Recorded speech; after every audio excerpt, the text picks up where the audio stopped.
BFM TV face à face. Apolline de Malherbe. 8h32 et vous êtes bien sur RMC et BFM TV. Bonjour Frédéric Ploquin. Bonjour. Merci d'être venu dans ce studio, répondre à mes questions. Vous êtes spécialiste du grand banditisme et vous avez réalisé une remarquable enquête, un documentaire qui s'appelle La drogue est dans le pré. C'est passé sur France 5, c'est toujours disponible en replay. Et la raison pour laquelle j'ai voulu vous entendre ce matin, c'est cette annonce d'Emmanuel Macron hier. 238 nouvelles brigades de gendarmerie dans tous les départements de France parce que, dit-il, désormais, il faut effectivement s'attaquer à la question de l'insécurité dans tous les territoires ruraux. Et vous, ce que vous avez remonté, presque fil après fil, c'est la manière dont la drogue s'est installée dans toutes les villes moyennes, dans même les campagnes, après avoir été souvent plutôt à Marseille ou en région parisienne. Je voudrais que vous nous racontiez. Ça commence par Alençon, qui est une des premières à avoir été touchée, et c'est un véritable business, Alençon, et ensuite on va suivre vraiment la route de la drogue vers Dreux, vers Limoges. Alençon d'abord. Mais c'est vrai qu'on était habitué à avoir des règlements de compte concentrés dans certaines villes. Quand on apprend qu'il y a eu un nouveau règlement de compte à Marseille ou à Saint-Denis, on se dit, tiens, un de plus, un de moins, on les compte, etc. On fait une espèce de comptabilité. Et moi, ce qui m'a motivé, c'est quand j'ai vu apparaître dans le décor des chiffres qui jusqu'à présent n'existaient pas, c'est-à-dire un règlement de compte à Châteauroux, un règlement de compte à Besançon, un règlement de compte à Rennes, des fusillades dans des villes improbables du fin fond de la Bretagne et à Alençon notamment. Et là, j'y suis allé effectivement et j'ai rencontré à Alençon pour ce documentaire un jeune trafiquant qui a fait de la prison, qui est ressorti. Et qu'est-ce qui s'est passé ? Son histoire est en elle-même très révélatrice de ces mouvements de population. C'est quelqu'un qui a commencé à trafiquer en région parisienne, en Seine-Saint-Denis. Or, la Seine-Saint-Denis est complètement saturée en termes de vente de produits stupéfiants, de réseaux. C'est la guerre, c'est aussi la guerre. Il y a une concurrence énorme entre eux. Et à un moment donné, ce jeune ce trafiquant s'est senti à la fois menacé par les concurrents et puis par la police judiciaire la police locale en Seine-Saint-Denis qui commençait à l'identifier un peu trop. Qu'est-ce qu'il a fait ? Il s'est mis au vert. Et se mettre au vert, ça veut dire partir le nez au vent à la découverte de nouveaux lieux. Et lui, par exemple, il s'est retrouvé à Alençon. Et là, il s'est dit, finalement, il y a des clients. Il a fait une véritable étude de marché. Ils font en fait... Comme pour l'installation d'un business, quoi. Absolument. Les trafiquants de stupéfiants sont des commerçants assez disons, sophistiqués. Le trafic, c'est professionnalisé. Et donc, on a effectivement des trafiquants qui font des business plans et qui, à partir du moment où il y a saturation dans certaines zones, vont essayer de prospecter et de démarcher une nouvelle clientèle. Et la grande nouveauté, je pense, de ces 10 dernières années, c'est effectivement qu'ils ont réussi à trouver une clientèle en dehors des grands centres urbains et une clientèle relativement fidèle. On va parler un peu de la cocaïne. La cocaïne, elle était effectivement réservée, exclusivement distribuée dans les grands centres urbains. Aujourd'hui, elle est distribuée absolument partout. Partout, sur tout le territoire. Et le grand avantage pour les trafiquants, ils préfèrent finalement avoir un client fidèle et régulier, par exemple un travailleur qui bosse soit dans la restauration, soit dans la pêche, soit dans l'agriculture, mais un travailleur qui a besoin quotidiennement de cet excitant, plutôt que d'avoir un jeune bobo qui va acheter sa ligne de cocaïne pour aller en boîte. Et ça, c'est une des révélations de votre enquête, vous le dites. Et d'ailleurs, c'est vraiment ce qui est passionnant aussi avec la manière dont vous procédez, Frédéric Ploquin, c'est que tout le monde vous parle. Que ce soit les gendarmes, les policiers ou les dealers eux-mêmes, qui effectivement, presque comme dans un monde de télé-réalité, ont envie de se justifier ou de vous raconter ou de témoigner. Et ce que vous disent les uns et les autres, c'est qu'au fond, dans des villes moyennes où ce sont souvent des anciennes villes industrielles, il y a des travailleurs qui sont des travailleurs déclassés, il y a beaucoup de chômage, et ce qui jusqu'alors était l'alcool, qui permettait en quelque sorte de tenir, désormais c'est le cannabis, voire la cocaïne. Ça, c'est un autre marqueur. Le premier marqueur, c'était effectivement les règlements de compte dont je parlais tout à l'heure, qui signifie que la drogue est arrivée dans les campagnes, dans ces petites villes. Mais il y a aussi, effectivement, notamment les contrôles routiers effectués par les gendarmes. Là où il y a 20 ans, ils ne contrôlaient que des conducteurs qui avaient bu un peu le verre de trop. Aujourd'hui, c'est plutôt le joint de trop ou la ligne de trop. Donc ça c'est un autre Donc marqueur. les consommateurs sont des consommateurs locaux. C'est ça. Dans ces départements ruraux où autrefois il y avait effectivement une consommation d'alcool un peu importante avant de prendre le volant, aujourd'hui, que constatent les gendarmes, c'est que il y a des taux, on va dire, vous savez, il y a des procédés chimiques qui permettent de détecter ce que le conducteur a fumé, sniffé, etc. Et là, et on surprise, le voit au quotidien, on le voit au quotidien, y compris nous-mêmes, malheureusement, de manière absolument tragique, dans les faits d'actualité, sur parfois des accidents de la route où le cannabis est de plus en plus souvent impliqué. Absolument. Et il y a une chose que j'ai découverte. C'est comme si, vraiment, hein, en préparant cette interview, et je le dis pour ceux qui nous écoutent et qui nous regardent, j'ai eu l'impression de rassembler les différentes pièces du puzzle. C'est-à-dire que ça fait des semaines qu'on parle d'un certain nombre de points, de l'insécurité dans le monde rural, les règlements de compte qui émergent régulièrement, ces problèmes d'accidents de la route. Et c'est comme si, à travers le travail que vous menez d'enquête, on réunissait toutes ces pièces du puzzle pour avoir une vision globale. L'une des raisons, par exemple, de la présence de la cocaïne aujourd'hui dans les campagnes, c'est la fameuse filière guyanaise. Donc je suis parti effectivement pour ce documentaire jusqu'en Guyane, jusqu'à Saint-Laurent-du-Maroni, cette ville au nord de ce département d'Amérique du Sud, puisque la France a un département en Amérique du Sud, il faut le dire, pas très loin de la Colombie.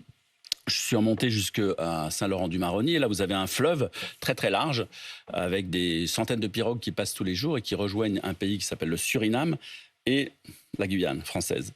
Et le Suriname, il faut savoir que c'est un espace, c'est un territoire qui a été conquis il y a plusieurs années, il y a au moins une dizaine d'années, par les trafiquants colombiens.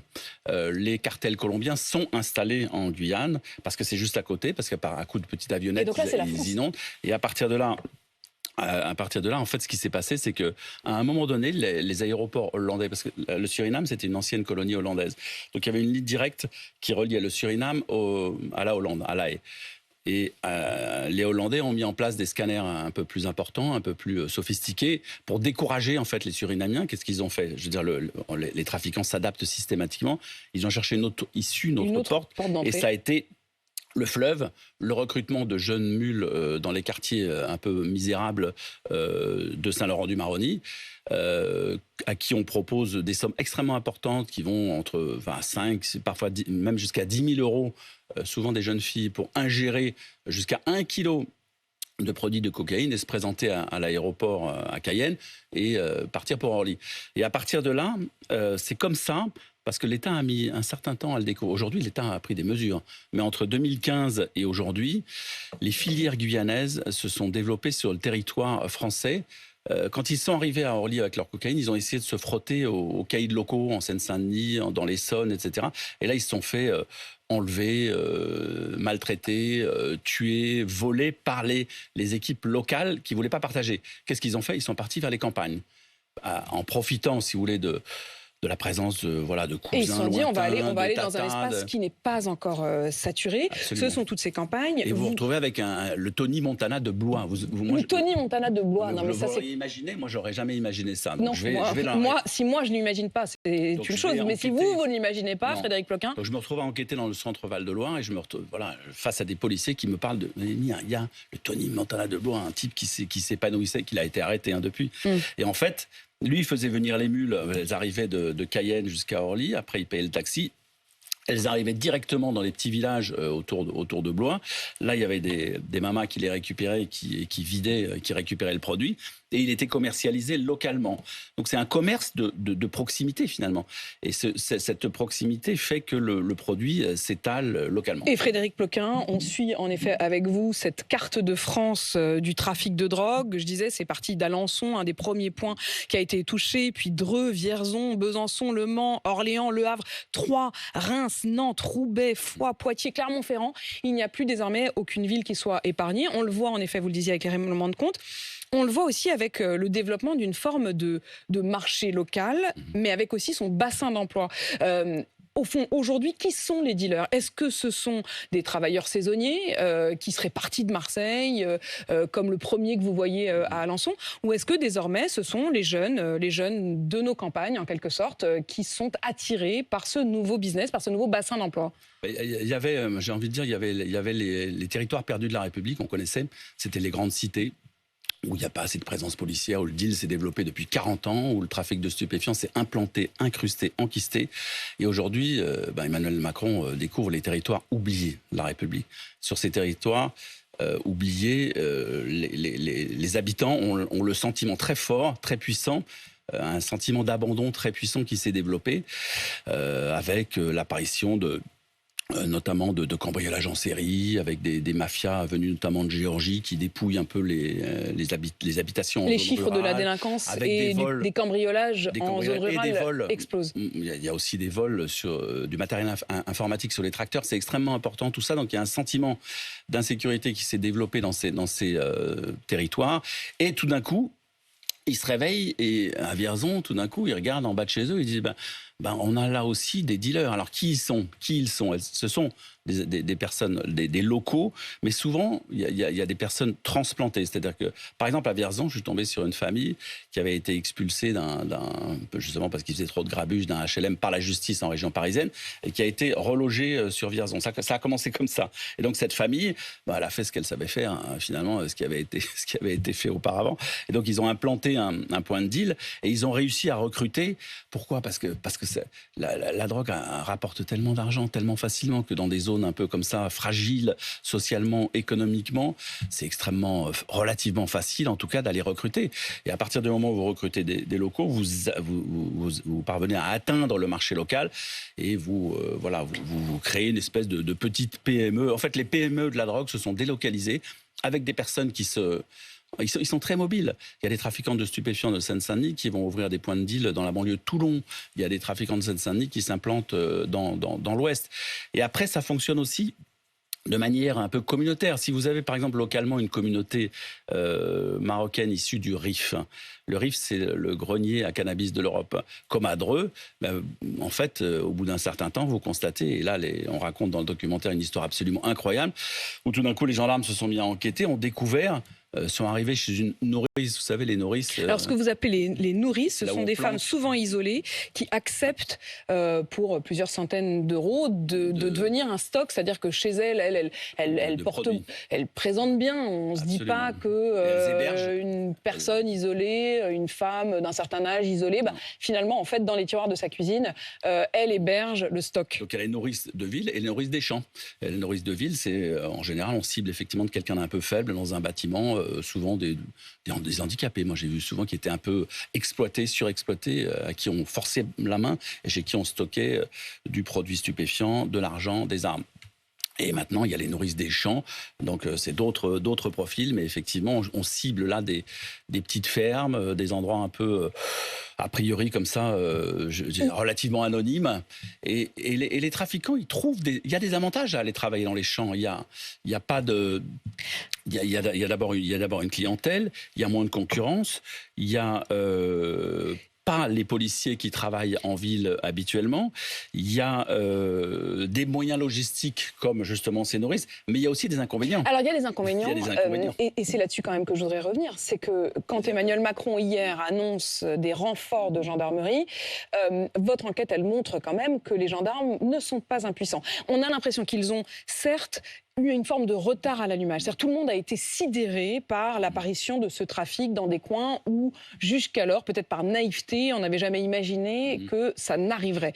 Et puis face à cette délinquance qui se multiplie, ce sentiment d'abandon, ces règlements de compte qui ont commencé à montrer qu'il y avait effectivement un trafic sous-jacent, les gendarmes s'en sont emparés et ils se retrouvent parfois à faire des planques dans des champs de betteraves pour essayer de voir les trafics la nuit, et avec certains avantages quand même liés à la campagne, qui est que par exemple quand il y a un trafic qui a son téléphone portable, quand vous êtes dans une ville, il y a 1000 téléphones qui bornent. Quand vous êtes dans un champ de betteraves, il n'y en a qu'un. Le paradoxe, effectivement, c'est que c'est presque aussi difficile de faire une planque et une surveillance en race campagne que dans une cité. Dans une cité, il y a le côté château fort, des choufs partout. Si vous mettez une voiture de police, un sous-marin, comme on dit, de police au milieu, il va rapidement se faire repérer. Le vocabulaire, chouf, ce sont les indiques, en quelque sorte. Et ou ceux qui... sous-marin, c'est une voiture. Et le sous-marin, c'est la voiture... Vous pouvez dissimuler un fonctionnaire de police avec un appareil photo pour essayer d'immortaliser ce qui se passe sous ses yeux. C'est aussi difficile, paradoxalement, de planquer et de surveiller dans une cité que dans race campagne. Et j'ai un policier, effectivement, dans le documentaire qui dit, mais une fois, on a été obligé de s'enterrer, de creuser une tranchée au bord de la forêt pour observer ce qui se passait dans une ferme. Donc, c'est pas si simple que ça. Et ça, les trafiquants, ils le savent et ils en profitent. En même temps, ils ont longtemps cru que ce serait plus facile avec la gendarmerie qu'avec la police. Et dans le documentaire, il y a un trafiquant qui dit finalement, j'ai compris que les gendarmes n'étaient pas des lapins de 6 semaines. Donc ça veut dire quoi? Ça veut dire qu'il a compris que les gendarmes avaient les moyens de travailler, mais là où Emmanuel Macron, la décision qui a été prise hier, décide de ramener des gendarmes sur tout le territoire.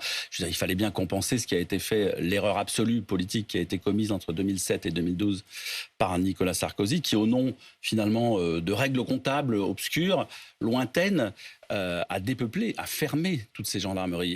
Et effectivement, quand vous vous baladez dans ces zones-là, dans ces territoires... Il y a un désert. Vous avez des gens qui... On parle du désert médical, mais il y a aussi un désert de la gendarmerie ou des forces de l'ordre. Alors, le citadin, dans certains commissariats, il doit faire la queue pour déposer plainte, mais dans certaines gendarmeries, il arrive, il sonne, et il a un haut-parleur qui lui dit, écoutez, non, là, il n'y a personne, c'est fermé pour l'instant, il faut revenir plus tard, ou vous roulez 50 km. Donc, il y a ce même sentiment... 500 brigades avaient été fermées, et effectivement, la période où ces brigades ont été fermées correspond à cette période que vous avez remontée, qui est la période précisément d'implantation politique majeure, de la drogue, de calcul. De la drogue dans ces campagnes. Emmanuel Macron, il dit, on pilonne, et c'est pour ça aussi qu'il y a tous ces règlements de compte. Je voudrais que vous l'écoutiez. Pourquoi ça bouge? Parce qu'on vient déranger les trafics. Et donc dans toutes ces villes, Valence, il y a une très grosse opération de police judiciaire qui s'est faite ces derniers jours. Absolument. On agit. Et donc qu'est-ce qu'on fait? Et je remercie l'ensemble de nos forces de sécurité intérieure. On pilonne tous les points de deal. On ne les laisse pas au repos. Donc oui, on pilonne, on va démanteler les réseaux et on ira au bout. Si on écoute Emmanuel Macron, au fond, le fait qu'il y ait tant de règlements de compte et parfois des règlements de compte extrêmement sanglants avec des victimes collatérales, c'est presque une bonne nouvelle parce que c'est le signe que la lutte contre les trafics est efficace. Ça, c'est vrai pour les villes, mais pas pour les campagnes. Dans les campagnes, quand il commence à y avoir des règlements de compte, c'est qu'il y a plusieurs réseaux en place. C'est que, par exemple...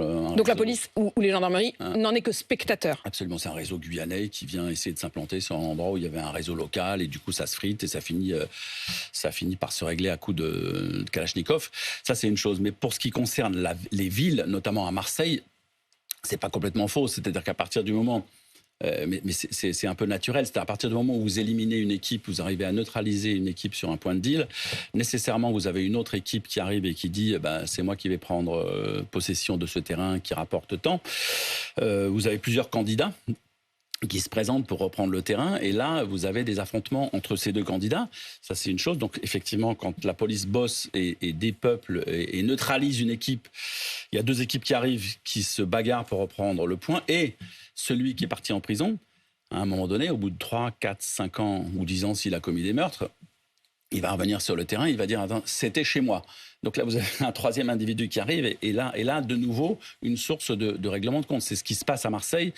La guerre qui se passe actuellement à Marseille, elle est essentiellement explicable par ça. C'est voilà, deux gangs, dont le chef de l'un de ces gangs a passé 10 ans en prison, et quand il sort, il dit « Attendez, les gars, vous êtes emparés de biens qui ne vous appartenaient pas. » Et il veut récupérer. Ces terrains, et il veut récupérer. D'où cette guerre et d'où ces 40 et quelques morts sur Marseille. Est-ce qu'on peut espérer, Frédéric Ploquin, que ces territoires perdus, ou ces territoires oubliés de la République, comme vous dites, soient récupérés et que ce trafic qui désormais s'est installé, mais pas depuis si longtemps, reparte?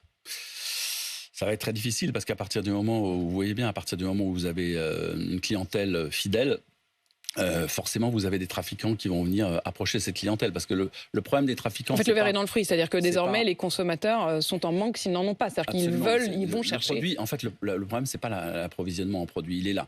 Que ce soit l'héroïne qui arrive du Moyen-Orient, d'Afghanistan, que ce soit le cannabis qui arrive essentiellement du Maroc, l'herbe qui arrive d'Espagne et de Hollande, ou la cocaïne qui arrive de Colombie, du Pérou, enfin de la cordillère des Andes, en gros, il y a une abondance phénoménale de produits.